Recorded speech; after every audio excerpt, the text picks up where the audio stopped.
खरं तर नानाभाऊ पटोले या सभागृहाचे माजी अध्यक्ष राहिलेले आहेत। ते अध्यक्ष असताना या सभागृहात राजदंडाला स्पर्श केल्यानंतर काय कारवाई करावी या संदर्भातलं रुलिंग झालेलं। त्यामुळे नानाभाऊ मला तुम्ही पुढची कारवाई करण्यासाठी अजून मजबूर करू नका। आपण जागेवर बसा अथवा सभागृहाचं नियमित कामकाज चालू ठेवण्यासाठी मला पुढची कारवाई करायला लागेल। आपण जागेवर बसा।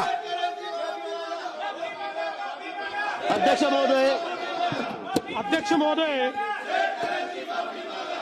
एखाद्या विषयावर भावना व्यक्त करणं वेगळी गोष्ट आहे आणि थेट अध्यक्षांवर धावून जाणं